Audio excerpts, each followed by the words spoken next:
Amados irmãos, hoje eu queria compartilhar com vocês o seguinte tema: sabedoria como melhor opção. Sabedoria como melhor opção, e o texto é este de Provérbios, capítulo 8, versículos 6 a 9, e assim diz a palavra do nosso Deus: Ouvi, pois falarei coisas excelentes. Os meus lábios proferirão coisas retas, porque a minha boca proclamará a verdade. Os meus lábios abominam a impiedade. São justas todas as palavras da minha boca, não há nelas nenhuma coisa torta nem perversa. Todas são retas para quem as entende e justas para os que acham o conhecimento. Amém. Palavra do Senhor.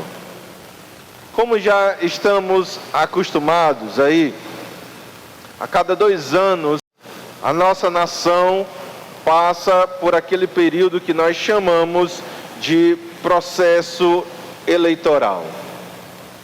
Como nós já sabemos, a cada 2 anos aparece aí um sem número de candidatos, colocando aí as suas propostas, seus planos de governo, as suas promessas de melhoria nos mais diversos setores da nossa sociedade, como por exemplo, educação, saúde, infraestrutura, segurança, economia, dentre outros.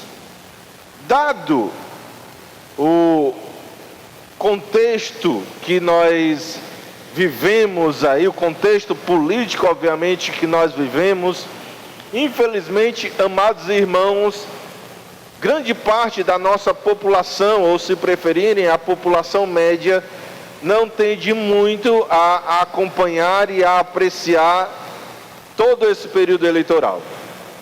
Mas existem, irmãos, algumas coisas que de fato acontecem nesse momento e que são interessantes. Eu particularmente gosto muito de acompanhar os debates entre os candidatos. Inclusive, em alguns municípios aí, tem alguns debates bastante acalorados para dizer um mínimo, como é o caso da cidade de São Paulo. E dentro desse contexto, amados irmãos, tudo que estes candidatos querem de fato é nos convencer de que eles são a melhor opção e são eles aqueles a quem nós devemos dar o nosso voto e eleger para ocupar determinada cadeira pública. Veja, aquilo que nós vemos acontecendo na nossa nação a cada 2 anos, com esse surgimento de candidatos querendo ganhar o nosso voto, irmãos, é apenas um mero reflexo daquilo que acontece de forma constante e ininterrupta em nossas vidas.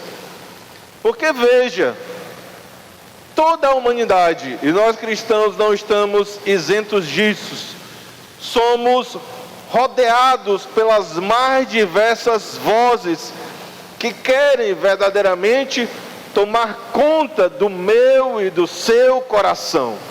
São vozes que querem que nós as escolhemos, que nós as elegemos para aí ocupar aquele que é o posto central das nossas vidas, o de Senhor dos nossos corações, e a partir dessa posição controlar aquilo que nós pensamos e aquilo que nós pensamos e aquilo que nós fazemos. Vejamos, irmãos, algumas dessas vozes que nós temos hoje.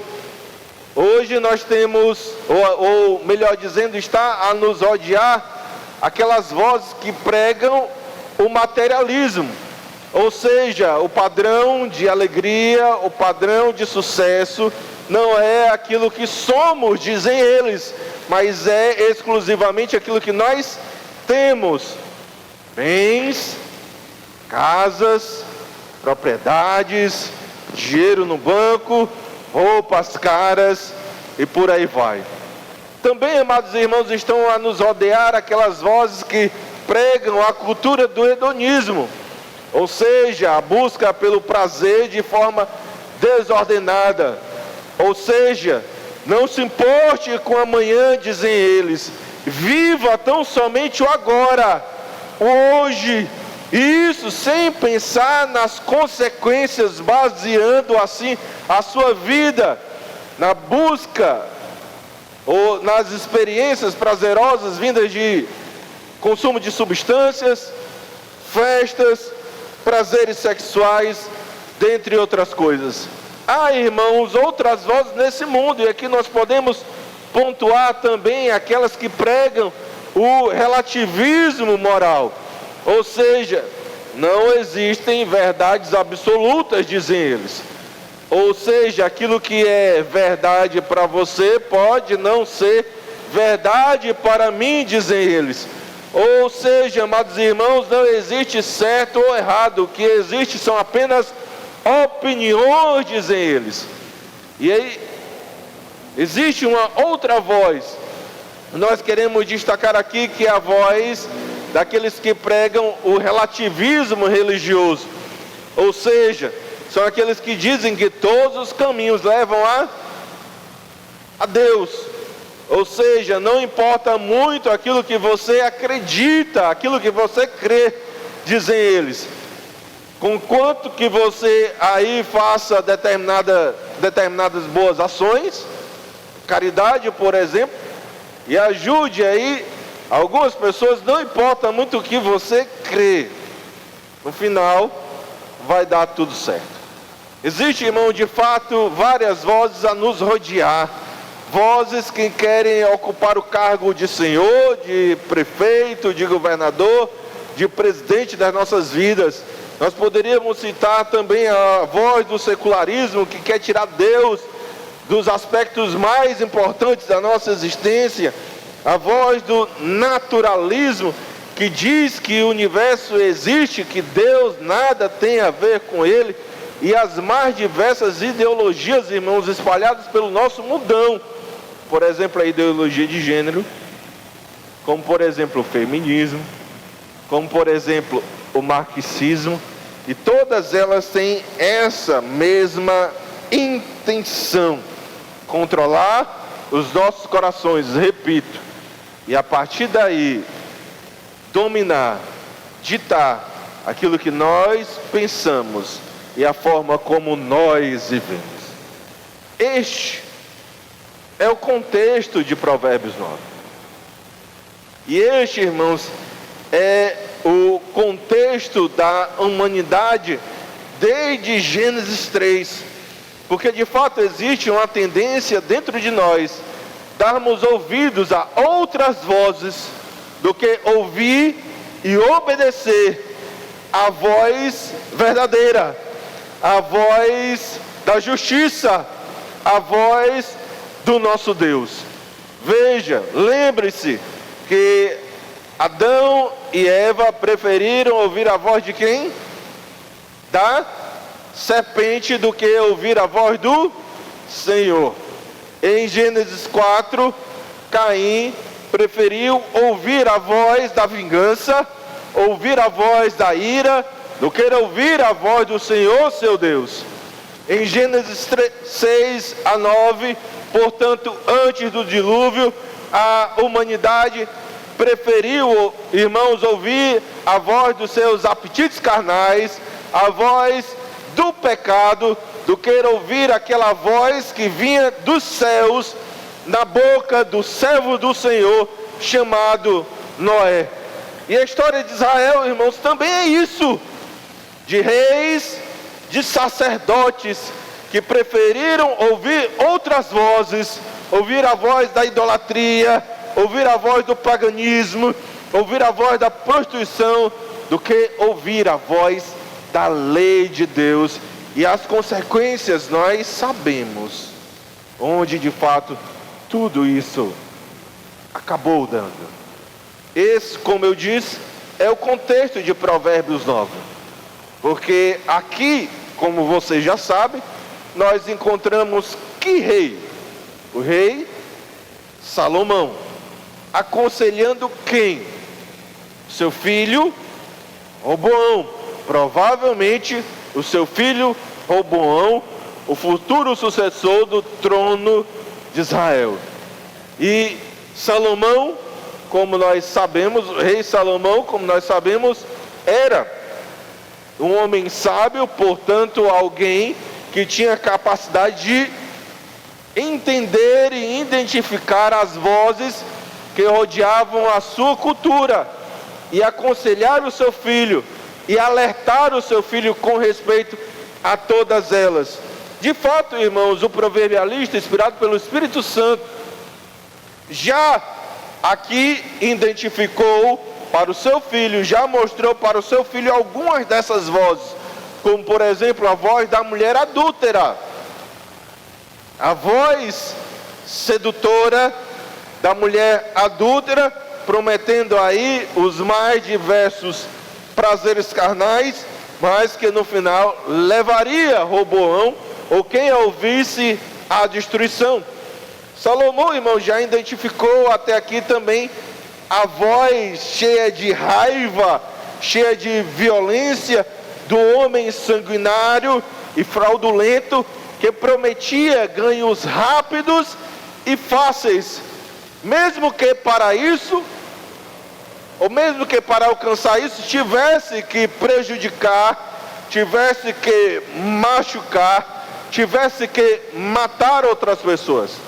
Salomão, irmãos, até aqui também já identificou a voz do homem preguiçoso, este que prometia uma vida de maior conforto, uma vida de maior regalia, uma vida não tão cheia de preocupações, mas que no final, irmãos, também iria produzir uma vida de miséria e uma vida de desgraça. Todas essas vozes Salomão já identificou para o seu filho. E aqui, irmãos, o Senhor Deus, através do seu servo, apresenta aquela voz que Roboão de fato deveria exclusivamente ouvir. Que voz, pastor? Para aqueles que não estavam aqui na quinta-feira, anote isso aqui: a voz da mulher sabedoria. Pastor, mulher sabedoria? Calma, só anote: a voz da mulher sabedoria. Como eu expliquei na nossa última mensagem em Provérbios, a mulher sabedoria, irmãos, é tão somente a materialização, a personificação da sabedoria. Veja, Salomão era o homem mais sábio do mundo, portanto um escritor bastante habilidoso, pelo menos é o que se espera, não é verdade? De alguém muito sábio, escritor muito habilidoso. E ele não apenas usou várias palavras como sinônimo de sabedoria, como por exemplo entendimento, como por exemplo prudência, como por exemplo ensino, como por exemplo conhecimento. Eu tirei todas essas palavras só daqui do texto de Provérbios 9. Veja como ele consegue, irmãos, utilizar várias outras palavras como sinônimo de sabedoria, porque esta é a habilidade literária que de fato este servo do Senhor possuía. Quanto mais aí se pensarmos que ele de fato estava sendo inspirado pelo Espírito Santo. Mas a habilidade de Salomão, irmãos, como escritor, não se revela apenas nisso, na sua capacidade, ou na sua enorme gramática e conhecimento de outras palavras. Aqui, irmão, Salomão também demonstra essa sua habilidade ao personificar a sabedoria, ao dar voz à sabedoria, a fazer com que a sabedoria atue como uma pessoa que tem carne e osso. Porque veja, dos versículos 1 a 5, Salomão diz que a sabedoria clama. Quem é que clama, irmãos? É apenas uma pessoa de carne e osso, não é verdade? A sabedoria tem voz, a sabedoria anda pelas ruas, a sabedoria grita e ela se dirige aos homens. Ou seja, Salomão está aqui dando novamente cores, está dando aqui carne à sabedoria, portanto, fazendo uso dessa personagem, a mulher sabedoria. E a grande pergunta que Salomão irá nos responder a partir disso, irmãos, é a seguinte: por que o seu filho Roboão, ou melhor dizendo, porque eu e você deveríamos dar ouvidos a ela e não às outras vozes espalhadas nesse mundo? Porque, irmãos, nós deveríamos eleger a mulher sabedoria para ser a comandante dos nossos corações e não as outras vozes desse mundo? Então é com essa pergunta em mente que eu chamo aqui a sua atenção para o texto sagrado. Amém? E dos versículos 6 a 9, o proverbialista apresenta 8, como dizem aí alguns comentaristas, 8 qualidades excelentes da sabedoria, ok? Veja cada uma delas comigo no texto. Nós vamos agrupar de duas a duas qualidades, ok? Então, em primeiro lugar, veja comigo aí a primeira e a segunda qualidade da mulher sabedoria, que são estas: ela fala coisas excelentes e ela profere coisas retas. Leia comigo o versículo 6. Vamos ler lá o versículo 6 juntos? Vamos lá, igreja. Ouvi, pois falarei coisas excelentes. A igreja. Ok. E quando no texto, irmãos, veja, quando no texto se diz que a mulher sabedoria falará coisas excelentes, a ideia é a seguinte: aquilo que nós aprendemos com ela não é um mero discurso, não são promessas ou propostas vazias, mas aqui de fato, aquilo que a mulher sabedoria profere, pronuncia, é algo de bastante valor. Ou seja, a sabedoria dos céus, irmãos, ela é mais preciosa, mais importante, ela é incomparável, irmãos, se nós aí a relacionarmos às outras vozes e propostas que existem aí em nossa cultura. Tudo o que as vãs filosofias, ouça isso, tudo, irmãos, o que as vozes da nossa cultura têm para nos oferecer não passam disso: pó e cinza. Pó e cinza. Entretanto, irmãos, a mulher sabedoria fala coisas excelentes e de valor. Mas veja ainda, olhando para o versículo 6, pois quando nos é dito que a mulher sabedoria proferirá, você está olhando para o texto? Amém? Proferirá coisas retas, a ideia é essa: o que nós aprendemos com ela está alicerçado na justiça e na retidão. Ou seja, não peca quem dá ouvidos à mulher sabedoria. Não peca quem dá ouvidos à mulher sabedoria. Enquanto aqueles que dão ouvidos às vozes, as mais diversas vozes desse mundo, irmão, invariavelmente cairão em uma vida de pecado e afastamento de Deus.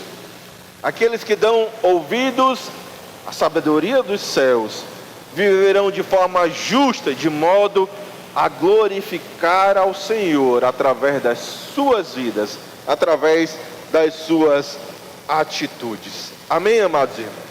Amém? Estas são as duas primeiras qualidades da mulher sabedoria. Mas vamos avançar e agora veja comigo a terceira e a quarta qualidades desta mulher, posto que o texto agora nos diz que ela proclama a verdade e abomina a impiedade. Leia comigo o versículo de número 7. Vamos ler o versículo de número 7. O que é que diz a palavra do nosso Deus? Porque a minha boca proclamará a verdade. A igreja. Amém. Veja, enquanto, irmãos, as vozes deste mundo e as suas propostas são mentirosas e enganadoras. Aquilo que a mulher sabedoria diz e promete é verdadeiro. É isso que o proverbialista quer nos ensinar aqui. Enquanto as propostas e as vozes desse mundo são falsas, são enganosas, nós podemos acreditar naquilo que a mulher sabedoria diz. Enquanto, irmãos, as vozes desse mundo mentem, tentando aí nos convencer que não importa a forma que nós venhamos viver, porque no final vai dar tudo certo. A voz da sabedoria não mente. Ela nos diz a verdade. Ela nos confronta, irmãos, quando necessário, a respeito dos nossos erros. Ela nos aponta o caminho que nós devemos seguir.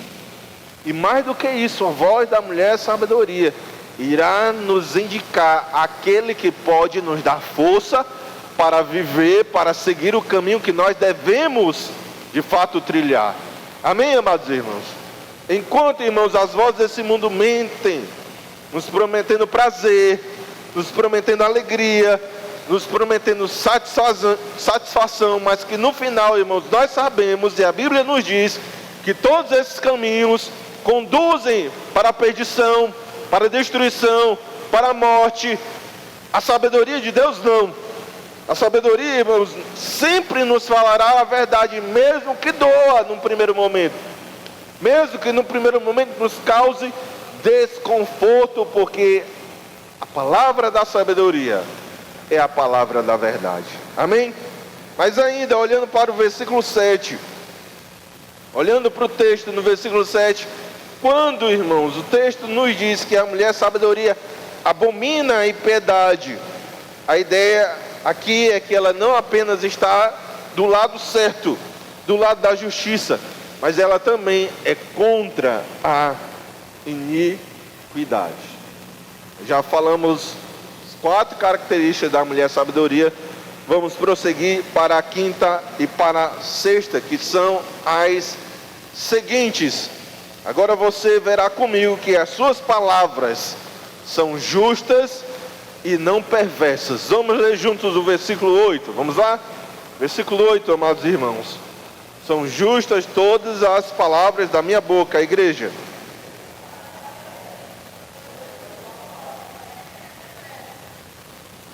Amém. Nós podemos aqui, amados irmãos, e aqui eu chamo a sua atenção, porque aqui de fato nós podemos fazer uma certa confusão, ok? Porque este versículo, versículo 8, é bastante similar ao anterior, ao versículo 7, mas há aqui algumas diferenças. Vejamos juntos. No versículo 7, você está olhando para o texto? Amém? No versículo 7, nós vimos que a mulher sabedoria proclamará o que, hein? A verdade. E aqui nos é dito, no versículo 8, que todas as suas palavras são o quê? Justas. E a pergunta é essa: pastor, existe aí diferença entre as ideias, né? As ideias de verdade e justiça? Pois bem, amados irmãos, quando no versículo 7, o proverbialista nos diz que a mulher sabedoria fala a verdade, a ideia é de que as suas palavras são confiáveis.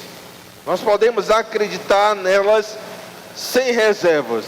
Mas agora, quando o proverbialista diz que as suas palavras são justas, a ideia aqui é de que aquilo que a mulher sabedoria diz está em conformidade com a palavra do Senhor, com a lei do nosso Deus, com a vontade, irmãos, do nosso Criador. Então aqui, o que o texto está falando é que além daquilo que a mulher sabedoria diz ser algo confiável, também, irmãos, é algo santo. Amém? Está entendido isso aqui, irmãos? Nós podemos confiar naquilo que ela diz, porque ela fala consoante a lei do Senhor, a vontade de Deus. Veja, irmãos, as vozes que existem nesse mundo estão baseadas na santidade, na vontade do Senhor? Estão, irmãos? As vozes desse mundo estão alicerçadas sobre o quê? Sobre o pecado. Não é verdade? É sobre o pecado, irmãos. Por exemplo, aquela voz que prega o materialismo, portanto, o amor ao dinheiro, certo? Nós sabemos que isso é algo condenável, não o dinheiro. O amor ao dinheiro é algo condenável pelas Sagradas Escrituras.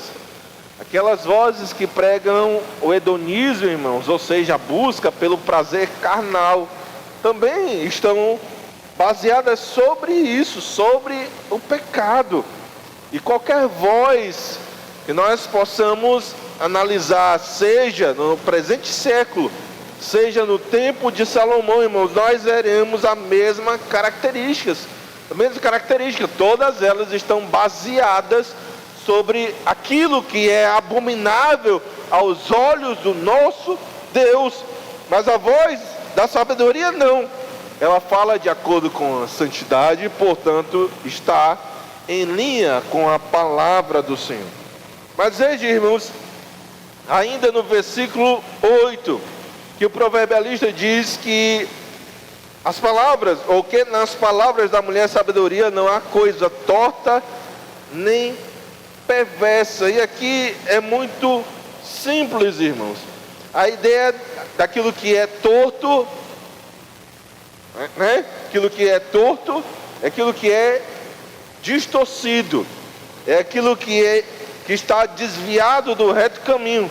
E quando o proverbialista faz menção à coisa perversa, irmãos, ele está falando daquilo que é pecaminoso. E a mulher sabedoria está longe de tudo isso. Amém? Então nós já falamos até aqui 6 qualidades da mulher sabedoria. 7ª e 8ª agora. 7ª e 8ª qualidades da mulher sabedoria são as seguintes: suas palavras são retas e justas. Suas palavras são retas e justas. Leia comigo agora o versículo de número 9. Vamos lá, versículo de número 9. Todas são retas para quem as entende, a igreja.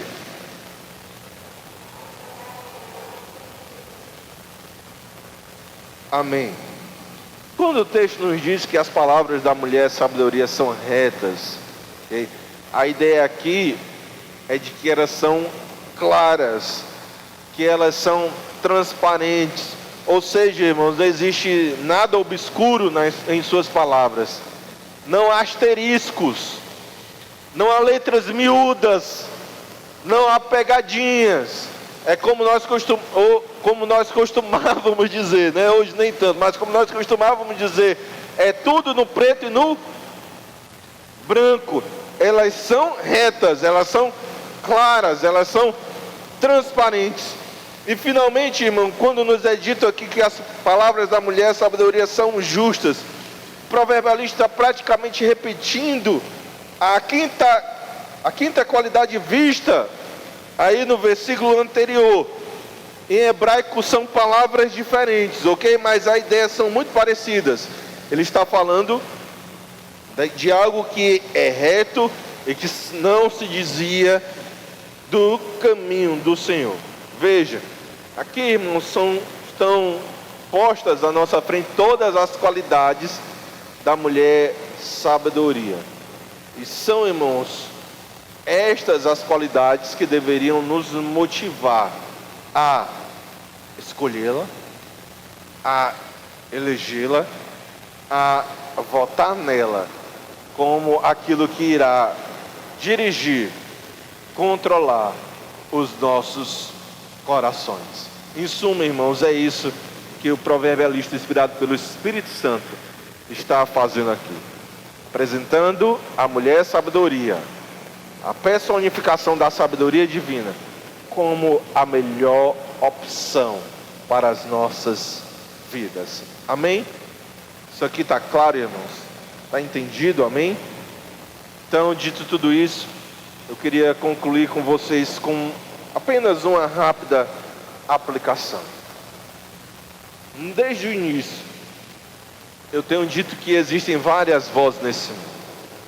Várias vozes nesse mundo. Quando nós assistimos uma propaganda, quando nós assistimos um filme ou uma série, quando nós lemos um livro, até mesmo, irmãos, numa conversa entre amigos, dentre tantos e tantos outros momentos, as mais diversas vozes desse mundo irão aparecer, tentando fazer isso, controlar a minha e a sua vida, controlar o meu e o seu coração. Porém, existe apenas uma voz que nós devemos ouvir, apenas uma. É a voz da sabedoria dos céus. Ela não mente, ela não nos engana, ela não nos ilude, ela é confiável. As suas promessas e as suas propostas são verdadeiras. Ela não, irmãos, tenta aí nos enganar ou nos iludir. Tudo que ela diz, irmãos, nós podemos assinar embaixo. Dentre as inúmeras vozes do presente século, esta é a única que nós devemos ouvir e dar atenção, a voz da sabedoria dos céus. Então, meus queridos irmãos, todas as vezes que nós estivermos de frente, que nós estivermos aí sendo seduzidos pelas filosofias, pelas ideias, pela cultura deste século, nós precisamos, irmãos, acima de tudo, pedir algo ao Senhor. Pedir para que Deus, através do seu Santo Espírito, nos dê graça. Nos dê graça para que nós façamos calar. Para que nós, irmãos, respondemos com um alto e sonoro não para as propostas desse mundo. Para que nós, irmãos, venhamos afastar das nossas mentes e dos nossos corações essas vozes, esses convites sedutores espalhados aí ao nosso redor, e direcionar, irmãos, exclusivamente a nossa atenção ao Senhor e a sua sabedoria. Sabedoria esta, como nós sabemos, que aponta para Cristo. Sabedoria esta, irmãos, que nós sabemos que nos conduz para Cristo. Sabedoria esta, irmãos, que nós sabemos que foi vivida plenamente por Cristo Jesus. Quero enfatizar uma frase que eu disse no decorrer desta mensagem. Não peca quem dá ouvidos à sabedoria dos céus. Não peca quem dá ouvidos à sabedoria dos céus. Por isso é que ela é a melhor opção para a minha, para a sua vida. Amém, amados irmãos? Amém? Vamos colocar de pé.